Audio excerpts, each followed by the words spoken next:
Memorial Stadium, Lawrence, Kansas. Ready for some senior day football on a sunny November afternoon. The Texas Longhorns have come to town looking to take a win back home. They take on the Kansas Jayhawks in Big 12 play.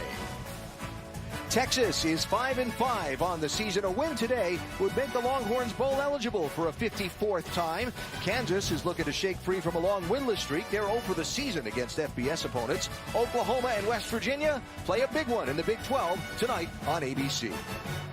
It's been a season of highs and lows for Texas. Remember that thrilling double overtime win against Notre Dame that started the campaign? That shot the Horns up to 11th in the polls? Seems like a long time ago now. Then they lost 4 of the next 6, including close ones to Oklahoma and Kansas State. The results better lately, winning 2 of the last 3, but another close loss to West Virginia last week is where the Horns are entering today. And hello from Lawrence. I'm Alan Bestwick. He's College Football Hall of Famer Coach Mike Bellotti. So 5-5 for Texas. Folks say they're playing better lately. How and why?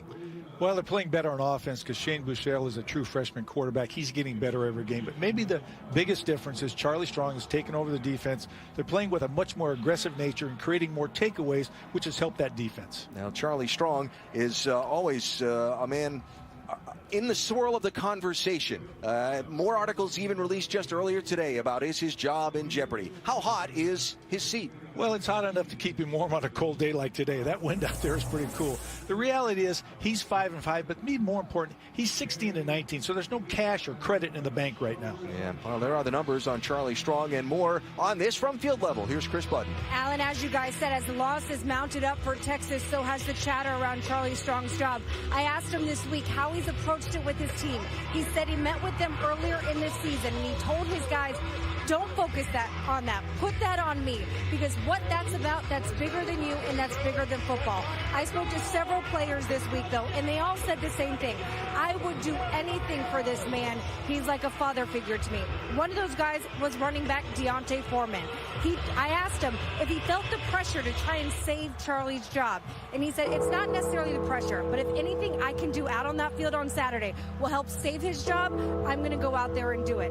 Getting a 6 win and a bowl bid would certainly help, Alan. All right, Chris, thanks. There is Foreman, who's certainly been the breakout star of the season for Texas, the junior running back, storming to over 1,600 yards so far, with more still to come. What do you see on the coaching tape, Mike? Well, I see a bruiser with speed and mobility, almost 250 pounds, and the reality is he just knows where to go with the ball. He's got vision to be able to set up blocks, to see the hole, be creative, and then to accelerate through and take advantage of those lanes. The other thing he has is he's a relentless running back. And I talk about relentless in terms of breaking tackles, dragging people, having the will to never go down, never quit, and then always finish by falling forward. And finally, he's got real speed. I'm telling you, this guy is 249 pounds, and he can pick him up and lay him down. He's got finishing speed when he gets into the secondary. He's hard to catch for sure when he gets into open field. So Foreman looking to break a record he shares with Texas legend Earl Campbell coming into the day for consecutive 100-yard rushing games. 11 over the century mark is that record. Expect Foreman to grab that mark for himself today. Getting the ball to Foreman will be the true freshman quarterback for Texas, Shane Buechele. He set career highs in passing and rushing in last week's game against West Virginia. He's got a nice touch on the deep ball, a quick release. He's very comfortable in the pocket. The reality, too, is he said, and his coaches said, the Notre Dame game was not too big for him. And for a freshman, a first-time freshman, that's an amazing thing. The players like him. They trust him. They think he's a student of the game. Saturday, Kansas, there you see the numbers. They're not pretty. They have had a difficult season with 9 consecutive losses, 19 straight in the Big 12, and 23 against FBS competition. David Beatty, their head coach, is in his 2nd season and looking to get things turned around here. Feels like he has a lot of positive things going for the Jayhawks.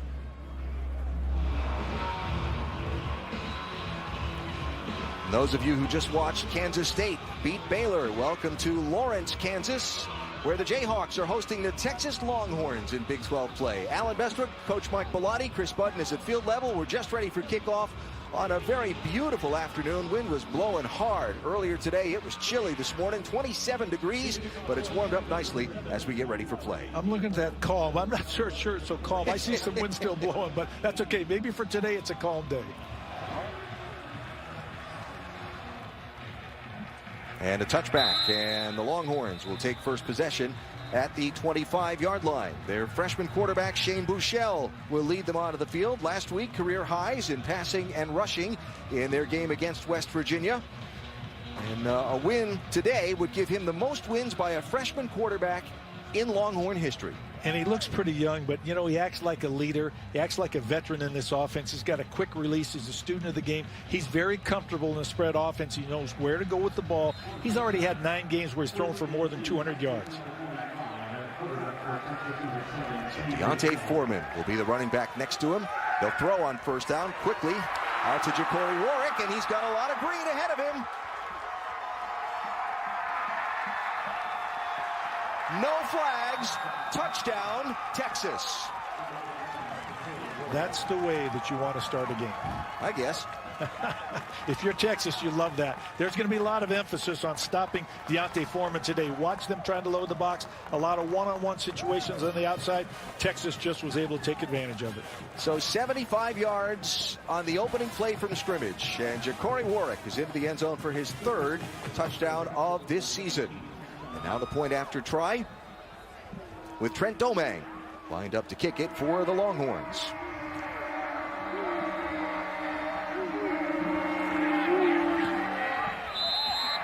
And with all of 11 seconds gone in the game, the Longhorns up 7. We take a look right here. Here's the receiver's going to get it. Watch this guy right here, though. That's the key. He's way inside there. The safety's got to try to pick him up. He comes down. He's got too much room there, makes him miss, and he's off to the races. And then it's just a foot race. And this Texas receiver corps has great speed. Well, one of the things you mentioned it briefly earlier that the Kansas coaching staff told us they were going to have to do probably is cheat somebody down low to try and contain Onta Foreman, and that was the chance they were going to have to take. So 7-0 Longhorns, and now they will kick away. Mitchell Becker to knock it deep.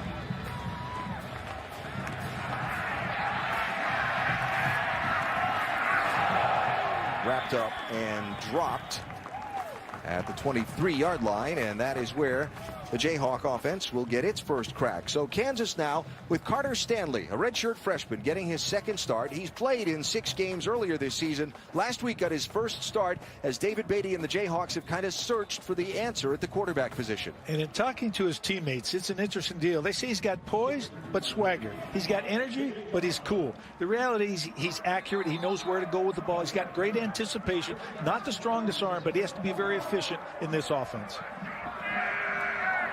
So they spotted at the 21. And Khalil Herbert gets the first carry for the Jayhawks.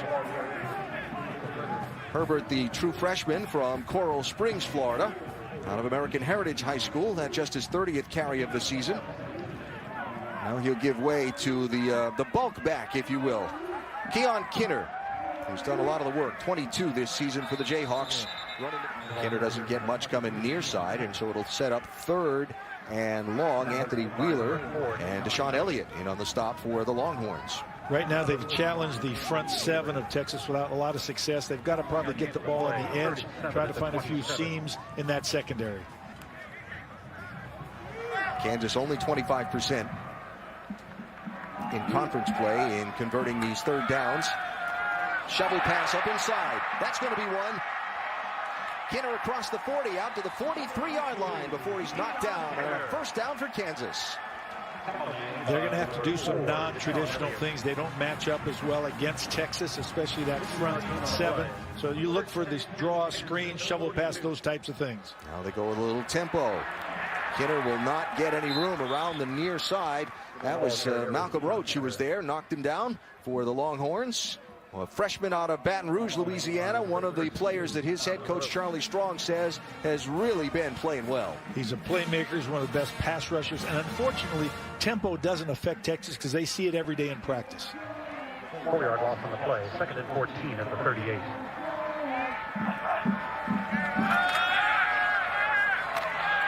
Carter Stanley under pressure, and down he goes back at the 33-yard line.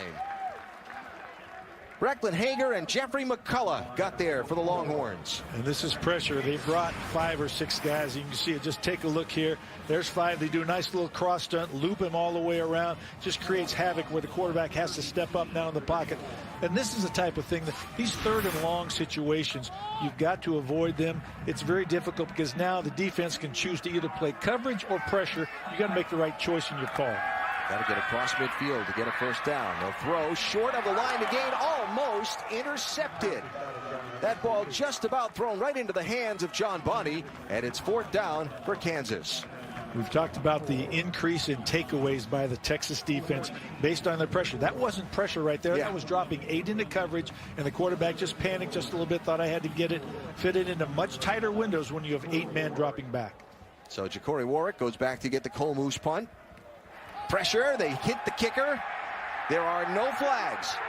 Fair catch made at the 28-yard line. Kansas fans thought they might get some free yardage out of that one. Referee said no.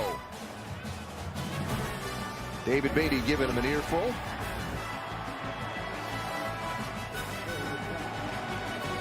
No flag there. Now there's a flag down on the field at the 46. This was... They moved the pile up the center out to about the 45-yard line after the 51-yard punt by Kansas out of the end zone. And so Onta Foreman continuing to move up. He just passed Jamal Charles on that last series for 5th place. Rushing yards in a single season record, and he's got another chunk there that's going to have a Longhorn first down across midfield. You know, he's got a ton of yards this year before contact, which is a tribute to his offensive line. He's got a bunch of yards after contact, which is a tribute to him and his toughness.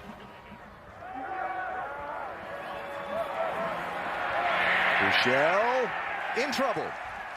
Down he goes, back at the 47-yard line. So the Aflac trivia question was, Onta Foreman has rushed for 100 yards in 11 straight games. Who holds the FBS record for most 100-yard consecutive games? The survey says it's Archie Griffin. 31 consecutive 100-yard games. That's a lot. Foreman leaps across one, drives another forward. He'll get down to the 46-yard line.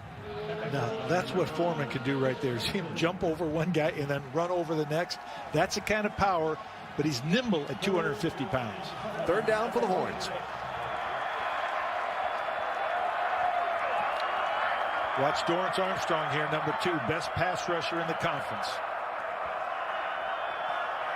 Lined up on the far side, far hash mark for the Jayhawks.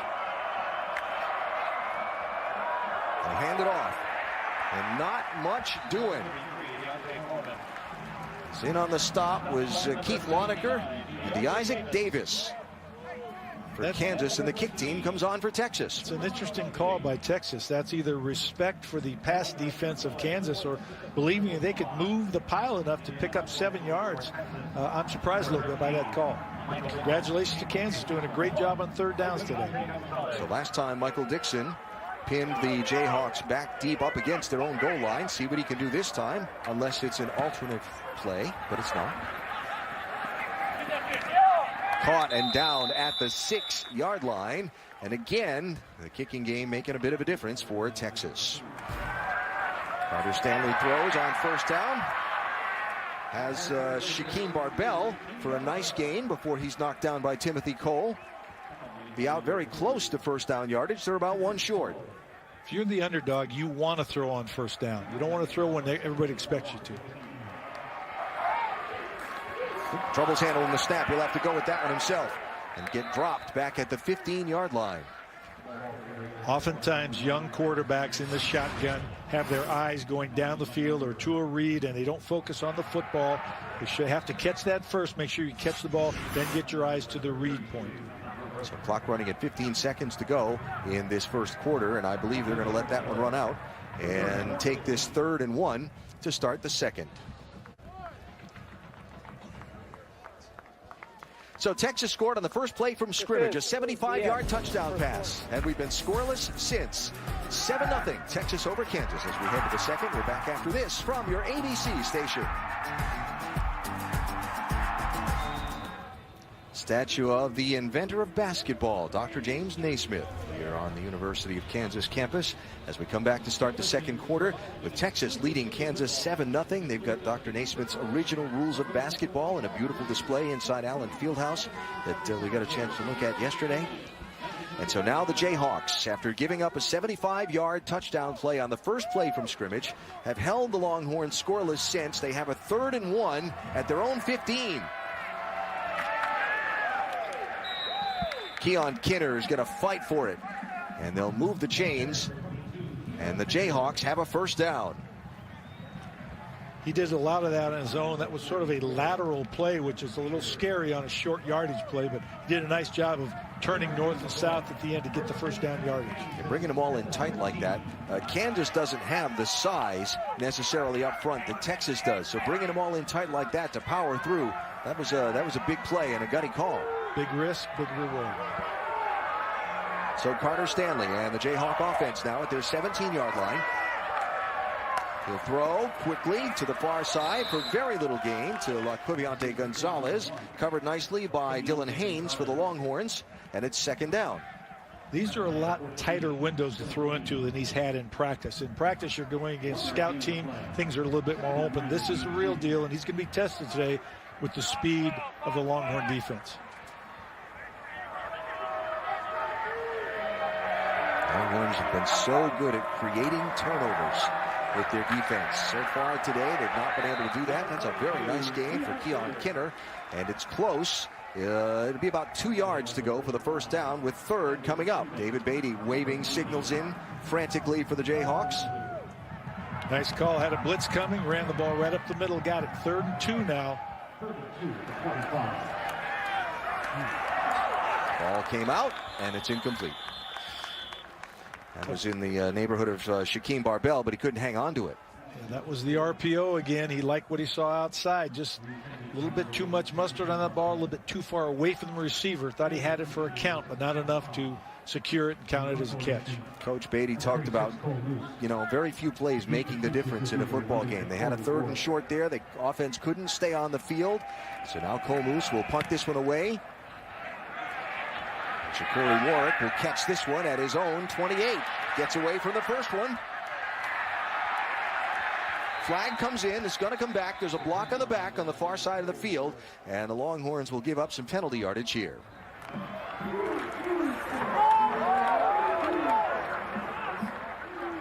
So up to the 42-yard line and a short gain on first down. So now the look of the offense. Do you see Swoops try and throw the ball? Is it just going to be a grounded pound? Is it going to be Foreman and Swoops and whatever the read is they go with? And what does Kansas do to adjust to it defensively? He will throw, and he'll throw deep. Far side, incomplete. Pass is incomplete. Just out of the reach of Colin Johnson, the freshman receiver. He can throw. I mean, his completion percentage is about the same as Buechel's this year. He just hasn't thrown very much. And certainly, he's got a strong arm. He was their starter for a while. Nice throw there. Gave him the opportunity to catch the ball. Tough with the wind. You never know if you're throwing against it or with the wind here because it swirls. 3rd and long. That was a well-placed ball. Receiver just got tangled up with the defender and went down. Got to make sure now you handle quarterback run in this situation, though.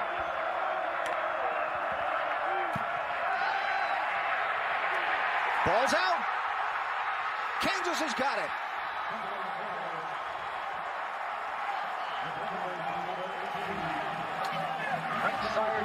Dorrance Armstrong knocked it away. Denzel Feaster recovered it. The Jayhawks have the first turnover. The fumble returned by Kansas. First down.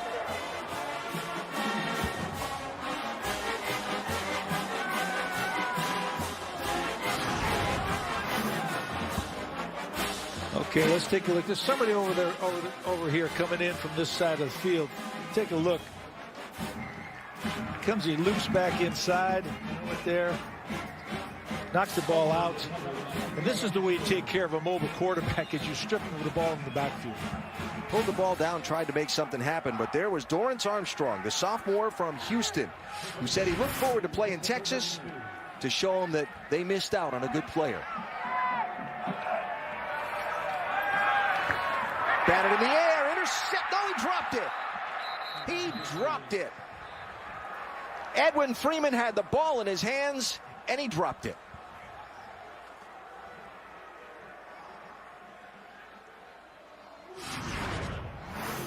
Ball tipped up in the air. Watch this right here. You can see actually maybe two guys got it, and he had a great chance there. I think he was thinking about, what am I going to do with the ball? Didn't look it in all the way. Nashawn Hughes is the one that got a hand on it, knocked it up in the air.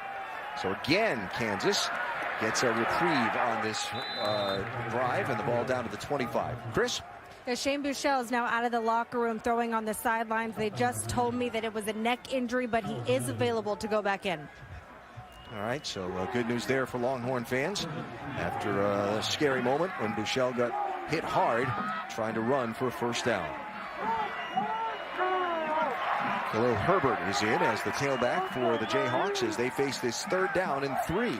Pressure coming from Texas. They have the ball. He'll be very close to first down yardage. That's very close. See, the Kansas players are talking about tempo. They want to go fast. They think that could be their advantage. It's 4th down. Bobbled the snap. Did he get the yardage? Stanley had trouble coming up with the snap as they tried the quick quarterback sneak. He's not getting a great spot from the official on this side. I thought he might have got a little bit more, but not sure when his knee was down. And who has the ball under that pile?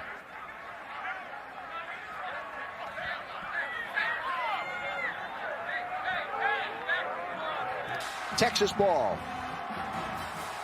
That game of inches, when you're trying to change the culture, when it goes against you, it's very difficult. A couple of plays make the difference in a ball game. That one could have trouble on the exchange, on the attempt to hurry up and go for it on 4th down. And the ball goes over to the Longhorns on downs. Texas leading 7-0. Buechele getting ready to come back in.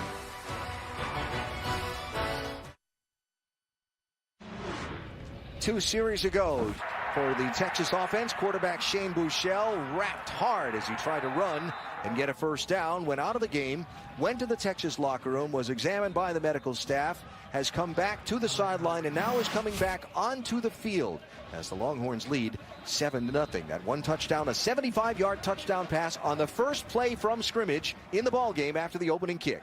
Pretty quiet ever since. Yeah. Onta Foreman with a few. He'll get it out to about the 25-yard line. Give him a couple on that one. So Foreman today so far, 11 carries, 44 yards, averaging 4 a haul.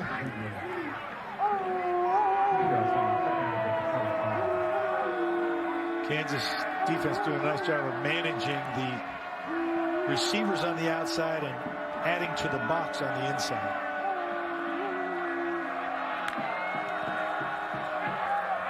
Throw from Buechele out to the far side, wrestled down shy of the line to gain was RB D Foreman, and it will bring up 3rd down for the Longhorns. The twin brother of Deonta, who was kind of the prize recruit originally. Deonta saying one of his goals was to get out from under his brother's shadow. I asked him the other day, have you? He said, yep, and I'm not done yet. But they get great critical evaluation from each other with regard to performance in every game. Brotherly competition, right? Nothing like it. Can the Horns convert? Buechele will carry and get the line to gain before he is knocked down on that far side. So first down for Texas as Buechele holds onto the ball. That's the first 3rd down conversion of the day for the Longhorns. And the inside pass to Gerard Hurd. He's out to about the 49-yard line. It'll bring up 2nd and short. You take a shot here? I would always take a shot if we can. They'll swing it wide. Hurd will have to fight off a defender, and he'll get the first down yardage. Nice play on the outside there by Mike Lee, 11 for Kansas, who was on top of it, but he missed the tackle, and so the Longhorns get the first down. And Hurd has made the transition from quarterback to receiver very well. He's got speed, he's got size, he's handled it well. He's been a positive influence on this team. Buechele throws a pick. Lots of green field ahead. Brandon Stewart is going to score for the Jayhawks.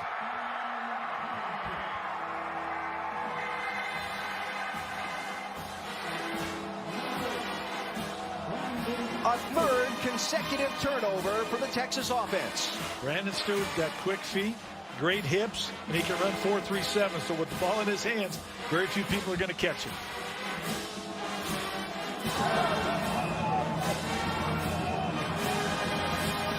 A 50-yard interception return for the senior from Cedar Hill, Texas.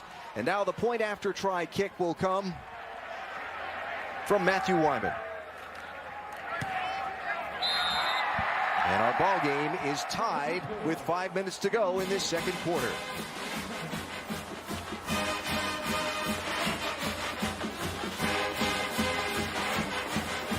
This Texas team has had troubles playing on the road this year. They're having some today. They have. Let's take a look at how this unfolds.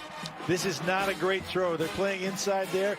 And what happens is the receiver going inside gets bumped by another guy, by a defender. But Stewart in the right place at the right time. Buechele anticipating his guys are going to come underneath. Nice break by Stewart on the ball, and then off to the races. So his third interception of the season, and the best cover guy for the Jayhawks takes it into the end zone. Defensive points always valuable, and a 7-apiece ball game here in this second quarter. As respectfully as I can say it, this is not the most intimidating environment you can play on the road, and yet the Longhorns have turned the ball over a few consecutive times. It'll be Warwick. Hit and dropped at his 18-yard line. Horns, Chris. Alan, you were mentioning the struggles on the road. When I talked to Charley Strong, he said really had to do with focus, and I would preach focus, but then it became something, you preached it so much that you made a mountain out of a molehill. But he did say after that Texas Tech game that they thought they had gotten better. Interesting note, they come in later on Fridays than most teams do. Most get here mid-afternoon. They didn't arrive yesterday until the evening, so it takes some of that extra time away. Well, Chris, thanks. So here's Onta Foreman with the first down carry for the Longhorns. And now this Texas offense, they just need to settle down. Yeah, they have something to prove. They got the one big play earlier, and they've really done nothing since then. I think the Kansas team is getting a little bit more excited, a little bit more energy, a little bit more belief. Good first down gain, so it's 2nd down and 5. Shane Buechele's numbers on the game, 9 of 14. 109 yards, the one touchdown to start the game, but 2 interceptions since. Here's Foreman, ball is out again. Kansas has got it. Dorrance Armstrong.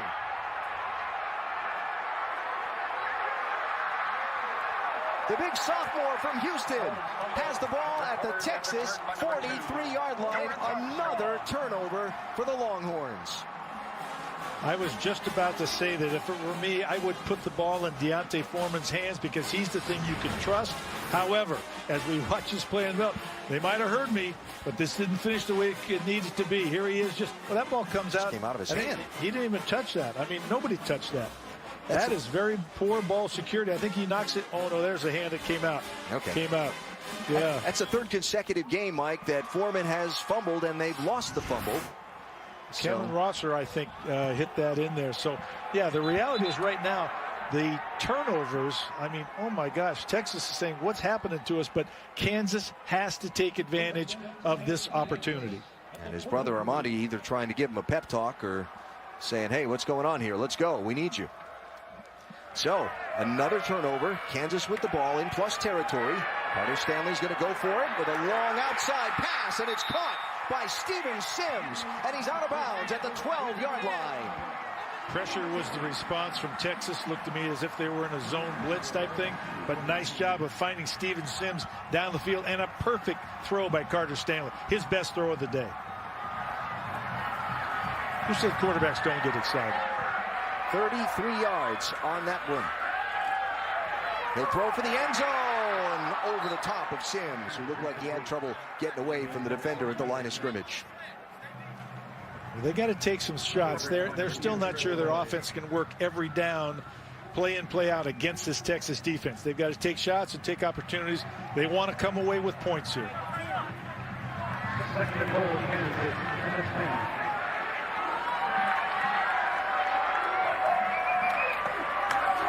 Hand it off inside. Taylor Martin will get a couple. He'll get down to about the 8-yard line. And it will set up 3rd down and goal for the Jayhawks. There's Martin, 24, the sophomore from Fort Worth, 5'10", 200-pounder. Steady diet of pressure so far. I would move the quarterback. I'd get him on the edge, give him a run-pass opportunity here. Can the Jayhawks take the lead for the first time in the game? Take advantage of some more points off turnovers. The offense has not been to the end zone yet today. There's the pressure. Down goes Stanley. Edwin Freeman got through for the Longhorns. And you need to have an answer to pressure. You know that since Charlie has taken over, Charlie Strong as his defensive coordinator and play caller, they've added a tremendous amount of pressure. You got to be ready for that. You can't be surprised by it. While the field goal unit is on for the Jayhawks, trying to turn a 4th Texas turnover, 4th consecutive turnover into 3 points and a Kansas lead. The senior kicker is Matthew Wynn, Bloomfield Hills, Michigan.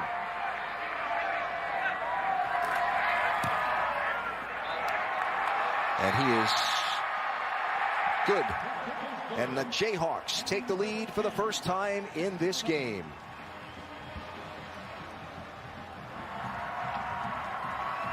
So turnovers after Texas scored on a 75-yard touchdown pass to start the game on the first play from scrimmage. They've turned the ball over 4 times, and they trail Kansas 10-7 at halftime here in Lawrence.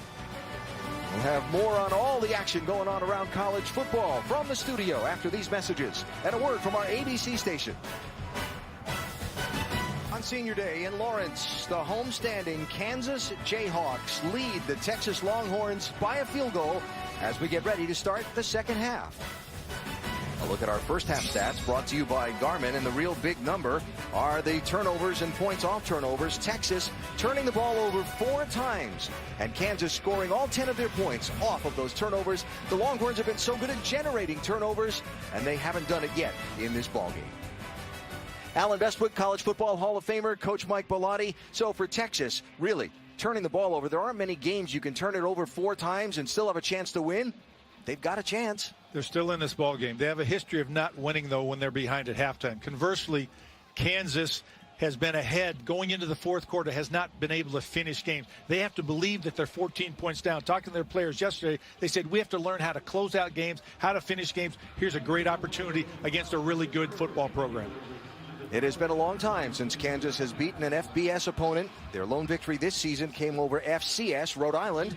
So can they play another half, scoring more points than the Longhorns? And for Texas, can they find a way to do something that they have not done much of, which is win when they're trailing at halftime under Charlie Strong? Kansas deferring in the first half. They get the ball to start this second half. And they'll start from about their 24-yard line. Chris Budden is down on the field. Well, this is the same situation that Kansas was in last week up at halftime against Iowa State when they ended up losing. I talked to David Beatty. He told his team it boils down to trust.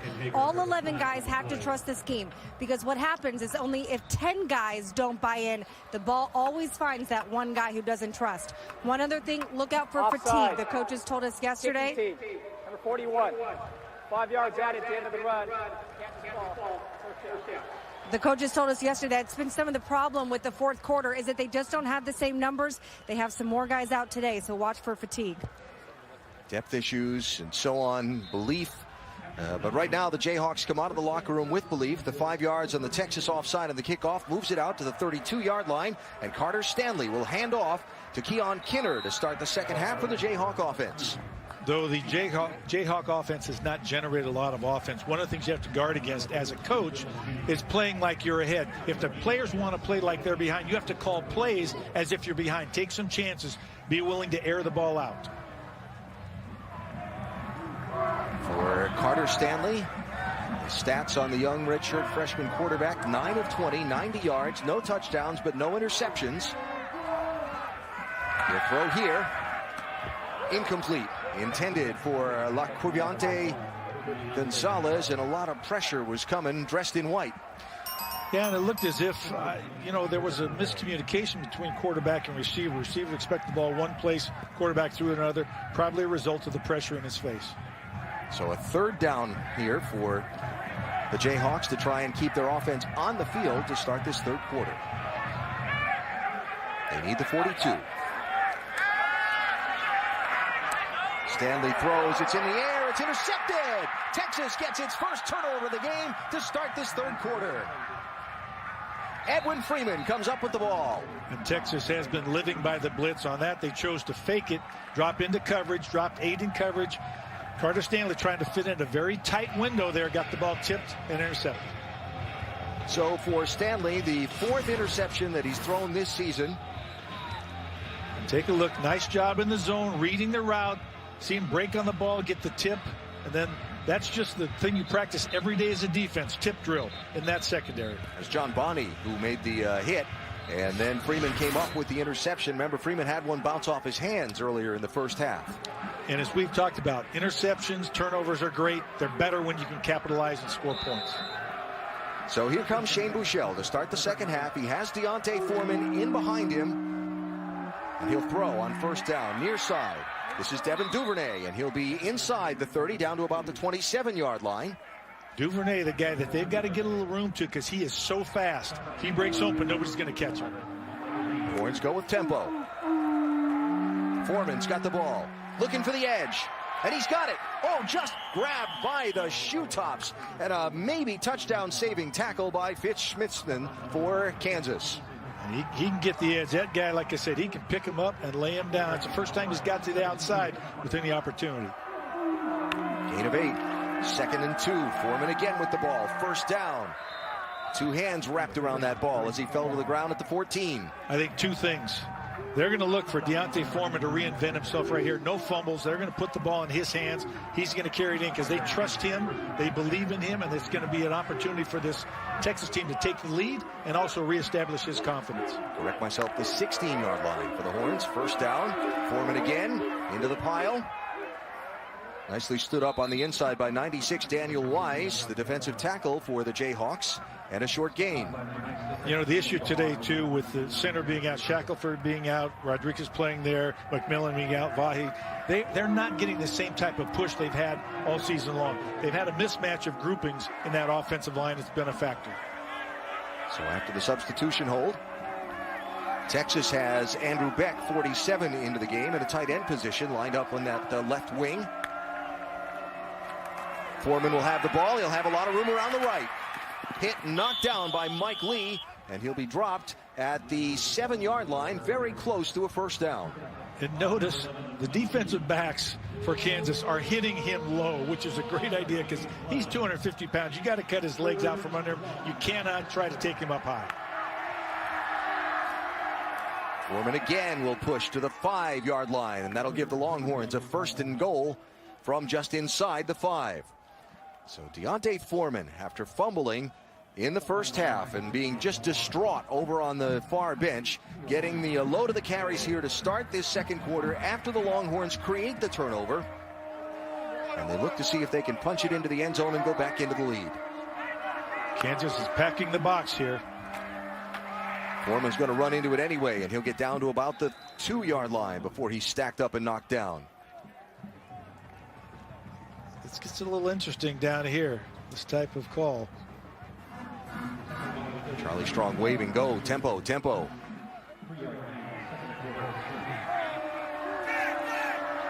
Typically, second down, you'd run a play action here and come back and run it on third down if you don't score. That resets to the right. They'll give it to Foreman going that way. Penetration. Can they stop him, or will he power into the end zone? Touchdown, Texas. He was a man on a mission right there.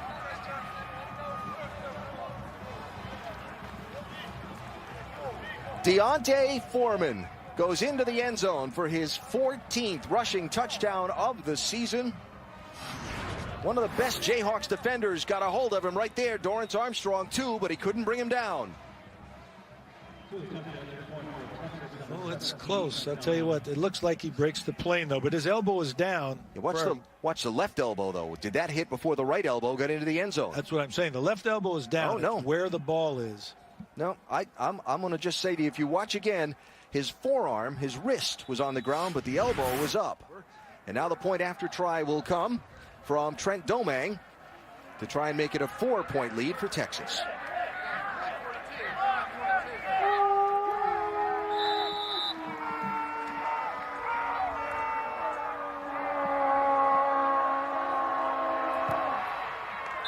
And so it is 14-10 Texas. Longhorns did all the turning over of the football in the first half. To start the second half, the Jayhawks turned it over, and Texas made them pay.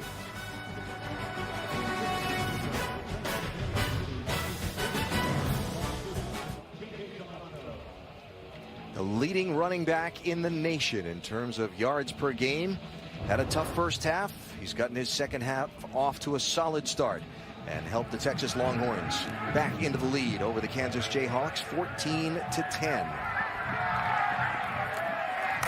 That was J.J. Gelasso. Cracked fairly solidly, and the Jayhawks get ready to take over the ball. So here in Lawrence, Kansas, who led Texas at halftime by a field goal, turned the ball over on its first offensive possession of the second half, led to the Longhorns' go-ahead score. They forced the Longhorn offense off the field, and Carter Stanley, the redshirt freshman quarterback, trying to lead the Jayhawks down and see if they can get some points on the board. That's Khalil Herbert, the freshman from Coral Springs, Florida, with the carry up the middle. Trying to find a matchup that works for him. Trying to find a one-on-one situation with the wide receiver. Some play coming out of the backfield. They isolate a running back on a linebacker. So far, they haven't had that opportunity. There's a 3rd down and 5 already for the Jayhawk offense. They are thin on defense. They're thin everywhere, really. You can't keep going 3 and out and push this game toward the fourth quarter, keeping your defense on the field. 2 of 13 on 3rd down today for Kansas. Kind of a radar look. Everybody's standing up for Texas. Not sure who to block. In behind the intended receiver, Tyler Patrick. And it's incomplete. He was hit there by Deshaun Elliott, and the punt unit will have to come on for Kansas. Great break on the ball by Elliott. I thought that pass was going to be completed, but just a hesitation, just a second late. And Deshaun Elliott broke on the ball so well. So the Texas offense will get another chance at the ball. And the punt return is stand at the 37-yard line. You know you're going to get good field position. Takes it at the 44. Hit right away by Tyler Patrick and knocked down, but Texas still with plus field position to take over the ball. Bouchel hit and dropped in the backfield. There's Daniel Wise again for the Jayhawks. Looked as if Bouchel was actually looking for Leonard that time. Didn't get a chance because Wise surprised him. Daniel Wise, the sophomore from Louisville, Texas.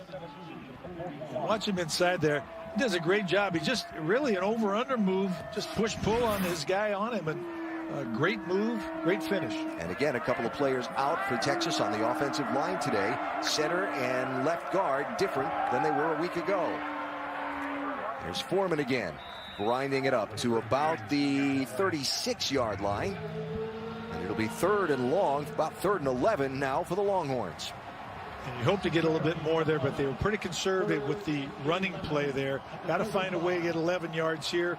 Kansas doing a nice job. They're looking at 2 deep safety look right now. Look like they're going to play coverage rather than pressure. Both teams have been kind of tough converting 3rd downs today. Kansas 2 of 14. Texas only 3 of 11 on 3rd down.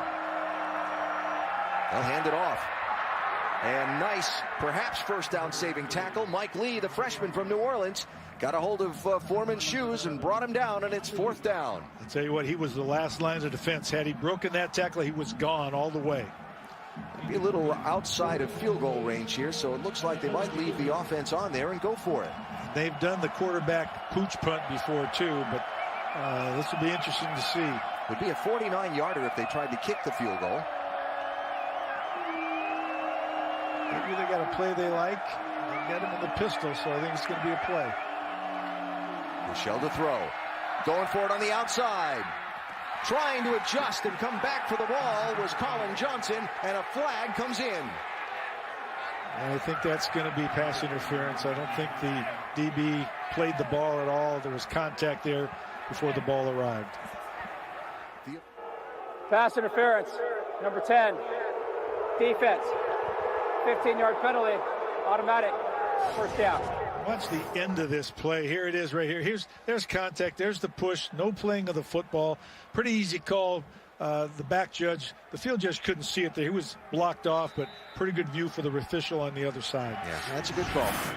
So with the yardage, the Longhorns get to keep the offense on the field. Ball down to the 17-yard line, leading by 4. And trying to see if they can make the penalty hurt for Kansas. Onta Foreman. Nice first down yardage up through the middle. Maybe 4 there before he's knocked down by Keith Lonecker. You're talking to your defense from the sideline about hold them here, hold them. Last thing, make them kick a field goal so we keep it a 1-score ball game. The Longhorn offense goes back to work at the Kansas 14-yard line. The pass interference call, giving the Longhorns the chance to keep the offense on the field. Buechele kept it. He'll dive down inside the 10 to about the 9-yard line. Remember, Shane Buechele knocked out of the game briefly earlier in the ball game when he tried to pick up a first down carrying the ball, got hit hard, went off the field, went to the locker room.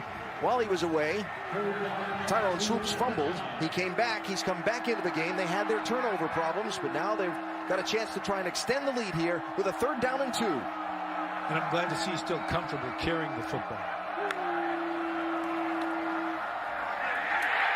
Nothing doing there. Smithson was all over that one. Won't be as comfortable after that one. You know, Texas is being very deliberate in their play calling, taking time off the clock. It's almost as if they're playing this like this is the end of the game, trying to run out the clock, and I'm surprised a little bit. So we can see here just great penetration. He does a great job, Smithson, of reading the zone read and staying on the outside, making sure he took care of his defensive responsibility. I don't know if Foreman should have been blocking Smithson after the ball was pulled or not, but either way, the field goal unit's on. Here's Trent Domingue, the graduate transfer, who's had his troubles on the road kicking this year, but he'll look to make it a 7-point lead for the Horns. This from 31. No. Wide left. And the road struggles continue for Domingue. So Foreman with a fumble, Swoops with a fumble, the 2 picks for Buechele, but again, the Texas defense has been able to keep the Kansas offense from getting anything much going. Of those 10 points, 7 of them were defensive points for the Jayhawks. And now their offense again trying to see if they can make something happen after the missed field goal. Kind of put that missed field goal on top of the turnovers, and it's been an error-filled day here in Lawrence for Texas. And if they can get out of here with a win, they'll look back on that one and maybe think they got away with one. Complete. Stanley to Gonzalez, ball's out, and it's picked up before it goes out of bounds. Deshaun Elliott. And the ball is turned over again by the Jayhawks.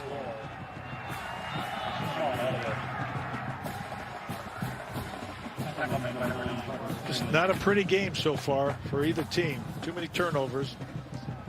Frustration involved for both sides.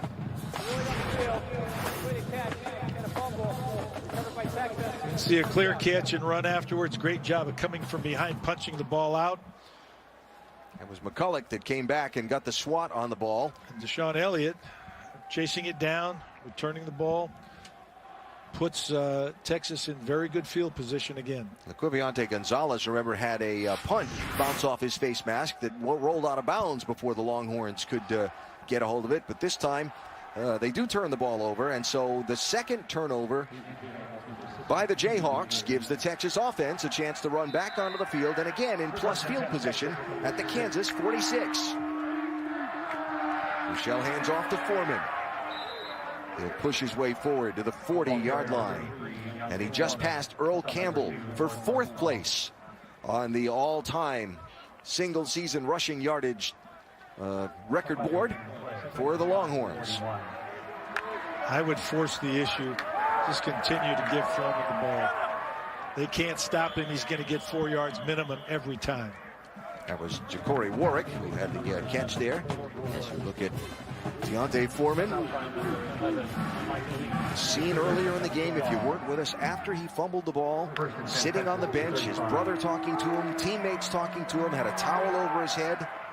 didn't play for a series, but has come back at the start of the second half, looking mentally regrouped, certainly, and been a force for the Longhorns in this third quarter. You made a comment that the Kansas defense are a bunch of warriors because they've been on the field a bunch of this type of situation.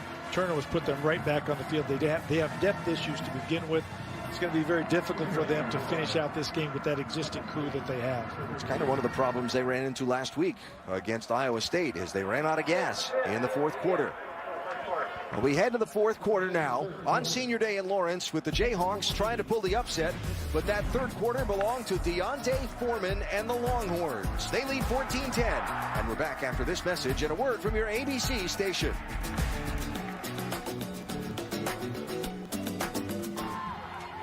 Headed to the fourth quarter here in Lawrence. Kansas trying to break a long losing streak. Texas turned the ball over a lot in the second quarter. Kansas made him pay. Now the Longhorns have owned the third quarter in this game after Kansas turned the ball over a couple times. Horns with the ball at the Kansas 33-yard line. 2nd and 8.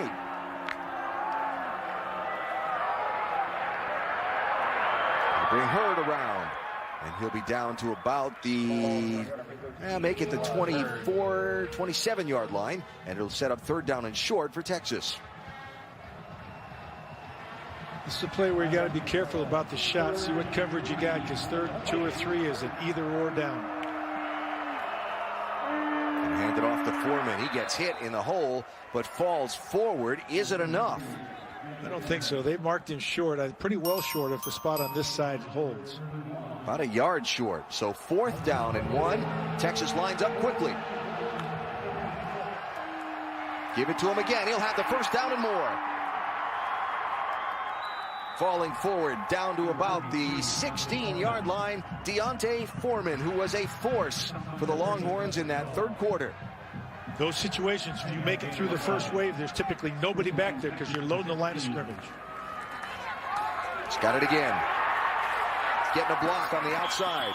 That's a nice job by his brother Armonte to hold that block on the outside and let D Onta get a few more yards around the corner. Earl Campbell says he needs to work on his stiff arm, though. He had an opportunity right there. he talked to him about that.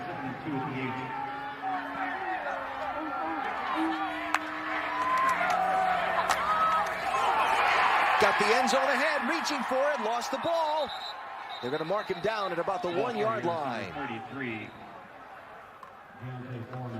They may have to take a look and see if the ball was out before his knee hit down. They may not, but reaching forward. Ooh, I tell you what, that's pretty close. What do you think? It is close. I'd want to see it again. Yeah, I think so. I think that he may have broken the plane before the knee hit, but they must have seen enough, I guess. Now they look at everything in the replay booth. Did not stop the game for it, so Foreman here will walk into the end zone, barely touched. Touchdown, Texas.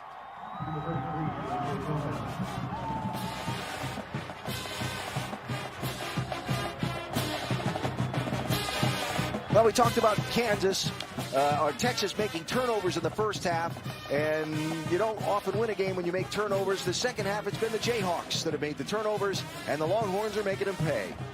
And they put the ball in D Onta Foreman's hands, and he's responding. Right now, too, the Kansas defense is getting tired.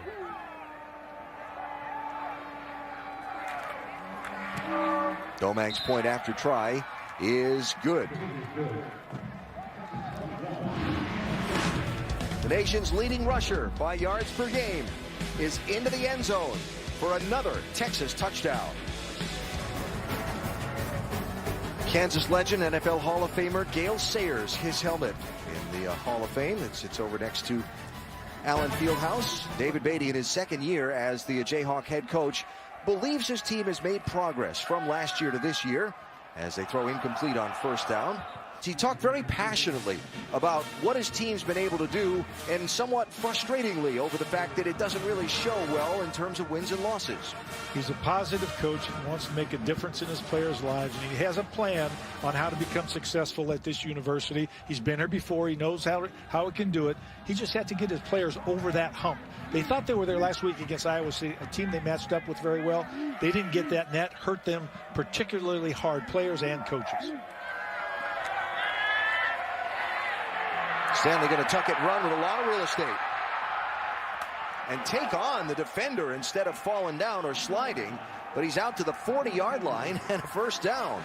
Carter, young man, discretion the better part of valor. Get down. Do not take on those big DBs. You're a young quarterback that wants to grow to be an old quarterback.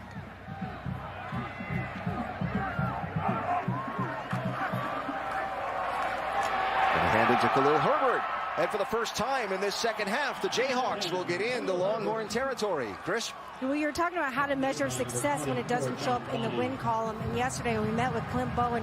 He kept a Post-it note in his pocket, and on it read, red zone defense, third down stops, tackles for loss, sacks. These were all things that they were ranked last in the conference last year and had moved up to first, second, and third this year. Right now yelling at his team, trying to keep positivity. Well, and you know, 4 takeaways in the first half is pretty positive. Some ways of measuring success. Again, the ultimate way is for it to show up in wins and losses, and they have not been able to get that so far this year. They've had a couple of close games. They've had an inability to close those close games like last week. Throw across the middle and complete to Steven Sims, and a first down for the Jayhawks. Players talked about they need to feel like they were playing from behind, like 14 points behind. Well, they're 11 points behind now. Maybe they got the message. Maybe that's what's jump-starting this offense. Kansas at the 33. Some good yardage over the left side by Herbert. 200-pound, 5'9" freshman from Coral Springs, Florida. Missed 4 games with a toe injury. Now back and has his team's longest rushing play of the season this year. Had a 66-yarder against Memphis. They want to go fast. They've got to keep a mix of run and pass to keep the defense off balance. Gets it away. This is Steven Sims. He'll trip himself up as he tried to spin back away from the defense. Back to that story of trying to measure success and so on for David Beatty. They've been trying to work their way through a difficult scholarship situation with the turnover in coaching staffs and a couple of turnover in coaching staffs, players leaving, players being sent away by previous coaching regimes and so on. It's put them kind of behind, and this isn't like football where you go to the waiver wire to borrow your line. No, not like the NFL. You got to go with what you've got. And he was also not going to run off any more kids. He wanted to honor the scholarships of the players that were here. Wanted to try to have them improve and become a better football team and show them what it's like to win. They are more competitive. The scores are closer. They are in games. They have to find a way to get over the hump. There's a nice throw by Stanley out to Shaquem Barbell and down to the 15-yard line, and a second down and 1 for the Jayhawks. Can they put the ball in the end zone? Sims spins back to the outside. Just touched out of bounds by John Bunny. Couldn't quite get to the pylon, but it's going to be first and goal for Kansas from the 1. They're going to try to go fast. Watching for tempo here.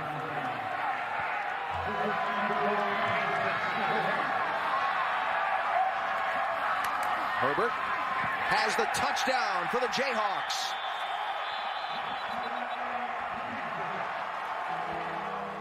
Don't go away just yet. And now the signal right away. 2-point try here for Kansas to try and get this back to a field goal difference. We're thinking about how we can win this game, how we can tie it, how we can get to the score, a tie score the quickest possible way. Kansas has tried 1 2-point conversion this year. 0 for 1. They tried to run it. Typically, you're going to see some type of an RPO here, run-pass option with the quarterback on the edge. We've got the bunch set at the bottom of the left hand of your screen. Texas has had to defend 1 2-point conversion try this year. It was successful against them on the ground. Oh, the direct snap and the reverse. Sims looking to throw. Now he'll try for the corner, and he's got it.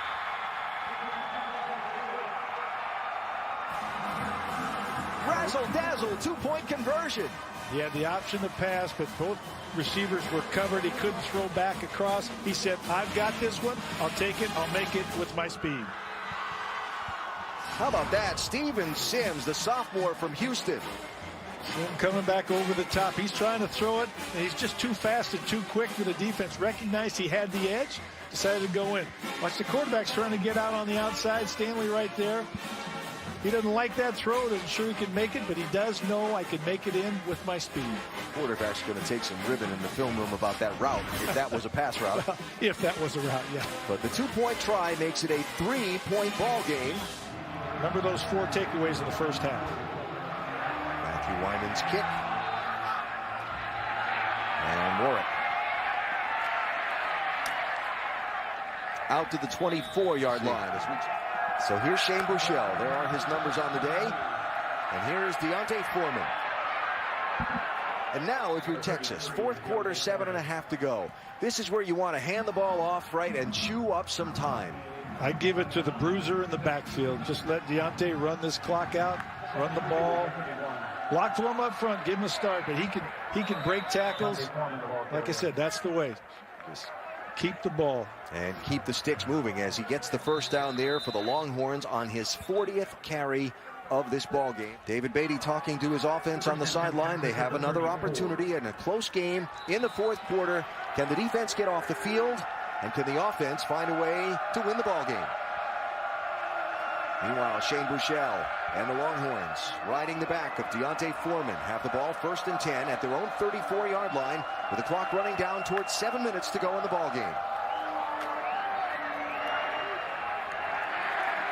Maybe one on that one with forward progress. We talked about this. They're being very deliberate about calling plays, choosing plays, but what they're allowing Kansas to do is bring those safeties down into the box. They believe they're going to stop the run first and force them to throw. Buechele might have to win this game or at least keep the lead with his arm. And so far today, Shane Buechele 15 of 23, 154 yards passing. He's thrown 1 touchdown pass, but he has 2 interceptions in the ballgame. And they're in the 4-minute run the clock mode. Take time off the clock every down. Going to throw it here. Floated to the outside, just over the top of a defender's hands. Caleb blew it. They're going to call that a reception and mark it at first down yardage. One of the Kansas defenders was waving his arms in the incomplete mode, but the side judge says it's good. And this is a nice touch. This is the type of throw that you have to make in this situation when you're going to have more people at the line of scrimmage. You got to find ways to get the ball down the field. It's fairly safe throws there. Foreman with some yardage here. Leaps one. And he's caught and dropped, but not until he'll move the sticks again for the Longhorns. And that's a big man with some moves now. We talked about a blaster with mobility. He's got those dancing shoes going. He'll get the first touch. He's got people hanging on his arms trying to strip the ball away. He'll have a nice gain. And timeout called by David Beatty in Kansas. Their final one of the ball game with 2.5 to go. So 2nd and 5 for the Horns, trying to get out of Kansas with a win on a day when they've turned over the ball 5 times. And certainly fixing their problems of playing on the road, which has plagued them so much this year, will be on the menu for looking ahead. One of the other issues, Onta Foreman does not go down easy. He's going to take 3rd and 4th hits. He's going to hold and move that pile, but as he's moving that pile, guys are going to get the opportunity to rip and strip and claw that ball out. Chance to put the game away here on this 3rd down and 3. And this would be a time for the zone read and the quarterback, if there's too much attention to Foreman, to keep the football.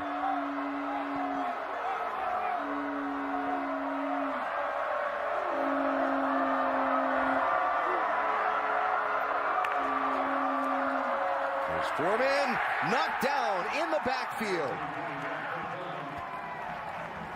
Jackie Desir got to him and made the stop. It's 4th down and 5. Probably outside field goal range. Yes. Take as much time off the clock, run the ball, pooch punt it if you're the quarterback. A few things you can do. So 4th and 5, if they can convert here, ball game over. If not, Kansas might get a chance for a big scramble. They'll hand it off. And Foreman will be a yard shy of the first down. Kansas is going to get the ball. 58 seconds to go, trailing by 3. All they need is a field goal to tie this thing up. I think one thing, too, I thought Foreman ran a little tentatively right there, maybe being afraid to fumble. So the Kansas field goal kicker, Matthew Wyman, is a senior. His long this season is 50 yards. So that means they've got to get the ball to the 40. Got to get it down to the 33-yard line. And no timeouts. So you practice this all the time. You practice a 2-minute situation where you have 58 seconds, no timeouts, and you're on your own 29-yard line. Let's see how well they can execute. Got to get first downs, out of bounds, or touchdowns. And Texas. Drop in inbounds. That's Kinner. Shy of first down yardage. Clock running. Can't take a sack, and the defense wants to tackle inbound short of the first down. Keep that clock running. Again, Kinner across the middle. He'll have the first down and more. Almost gets away. He's into Texas territory at the 37-yard line. Well, they have to consider spiking the ball at some point. They cannot let the clock run too much. They need about 5-7 more yards to get into field goal range. Receiver fell down. It's incomplete. Looking for a flag. Don't get it. Second down. Now, no timeouts. So if this play doesn't go anywhere, now you're running out of options because you don't have a down to spike the ball, and you need time to get the field goal unit on, lined up, and have a shot at the kick before the game clock expires. Usually about 18 seconds is what required. You need a first down or a shot out of bounds here.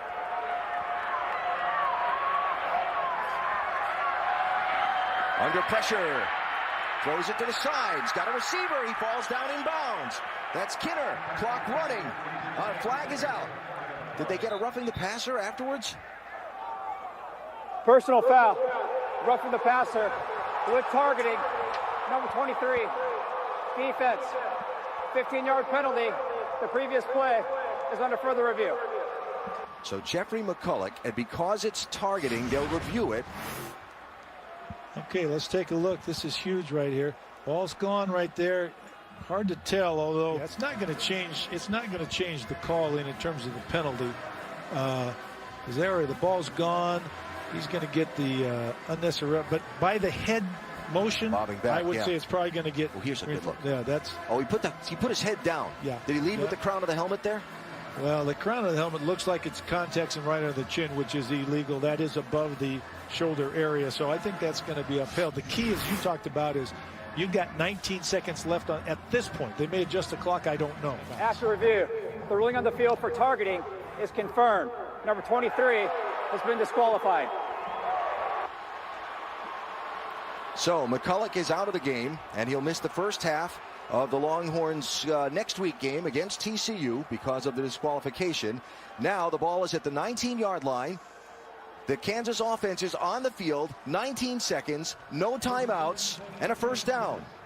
And they can always just center this ball and spike it and just take the tie at this point. But I think you've got to go for a win, at least take an opportunity for a couple shots. So the referee telling them they're going to wind the clock on the ready for play. So they've got to be ready to go. Quarterback cannot take a sack. Has to throw the ball away if there's any question.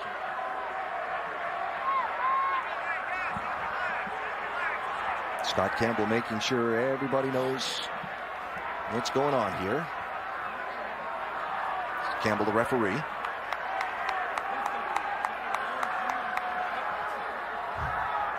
All right, so here we go. Getting ready to start the clock and whistle the ball into play. 19 seconds to go. Kansas trailing by 3. Going to take a shot toward the end zone. 2 Texas defenders there. It falls to the ground. They had a shot at the interception, and it fell to the ground. Whether you're an offense or defense, you have to control the ball through contact with the ground. Let's take a look. I thought this ball was intercepted. They both have it right there. Great job by the receiver of pulling the ball out. You must maintain control through contact with the ground. Steven Sims may be saving the day for the Jayhawks. So here comes Matthew Wyman on senior day, the senior kicker, looking to see if he can tie the game. He must like this hash because they can still center it, spike it, and have time to put the ball right in the middle if that's where he wants it. 36-yarder.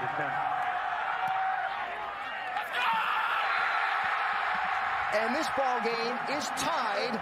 Overtime coming up in Lawrence. Okay.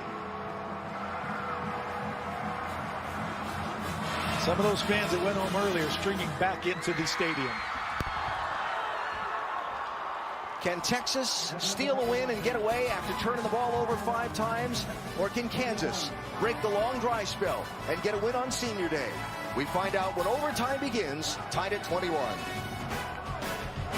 This Kansas defense, very thin in terms of depth, spent a lot of time on the field today being pounded by De Onta Foreman, who's carried the ball 50 times for 250 yards. But now can they make another stand, or can Texas get into the end zone?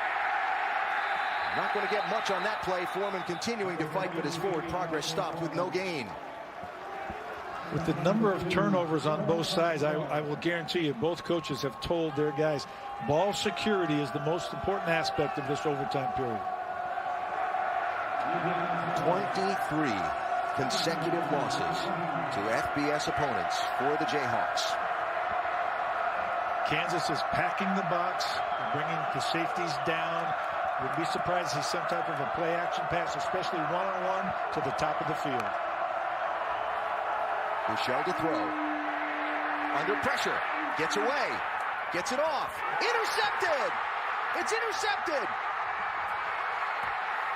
Mike Lee! Ball comes out. Kansas recovers. And now the Jayhawks will have a chance to try and win the ball game. Now this is all in the matchup with the Kansas offense and the Texas defense. Obviously, a field goal wins this game, but ball security, one more time, most important aspect. A 6th turnover in this ball game by the Texas Longhorns. Very poorly thrown ball, under pressure somewhat. Bushell, we talked about, he wanted to go to the wide side of the field, saw the safety get out there, runs out to the right, sees a wide open guy, just puts too much on this ball. And the freshman, the guy that should still be in high school, getting ready for his prom or whatever, intercepts the pass. Mike Lee. No. Yeah. Yes, it did, Coach. So now your defense has to make a stand. And can the Jayhawks find a way to get points? If they do, the ball game's over. So they'll start from the 25-yard line with Carter Stanley, the redshirt freshman quarterback, looking to see if he can be the winning hero for his team. His choices have to be very, very good. He can't lose yardage because they're in field goal range now. They'd like to improve this. Can't throw that ball down the field without a purpose. Find some green grass. Keon Kinner is the tailback. He's got the ball. He'll grind out about 3, maybe 2.5. It'll be 2nd down. I still wouldn't be surprised to see Carter Stanley on the edge with a run-pass option. Safe type of plays that he can have an opportunity to throw the ball away or gain some yards, hitting a tight end or back in the flat.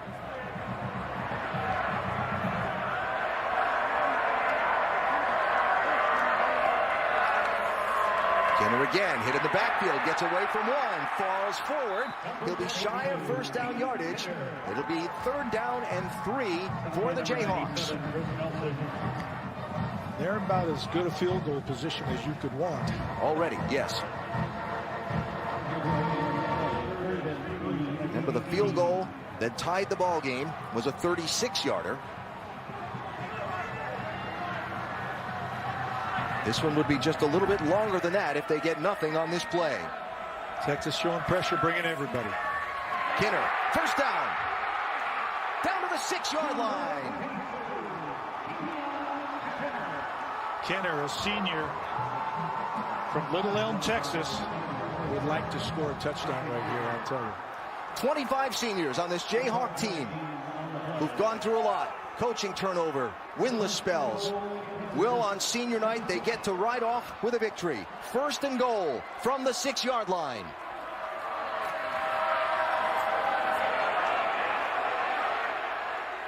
They'll get down to the 4. 2nd down. Do you kick it on 3rd or do you just keep pushing and wait till 4th? Well, I try to score first, but I think you could try to kick it because if you fumble the ball and it goes down, you get another shot.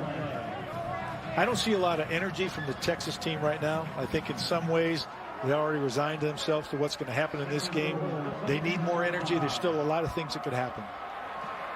So 2nd and goal from the 4-yard line for Kansas. It's Kinner again. Stood up at the 2-yard line. Make it the 3. They'll spot him stopped at the 3. It's 3rd down and goal. And here comes the kick team. So on 3rd down, the senior Matthew Wyman will be sent onto the field. Now remember, Texas has had some success blocking kicks this year. Remember too, if the ball is mishandled, they can just down it and still have 4th down, and let's try another kick. The long snapper is Logan Klussman. The holder is the punter Cole Moose. The kicker Matthew Wyman to try and end the winless streak for the Jayhawks. Jayhawks win.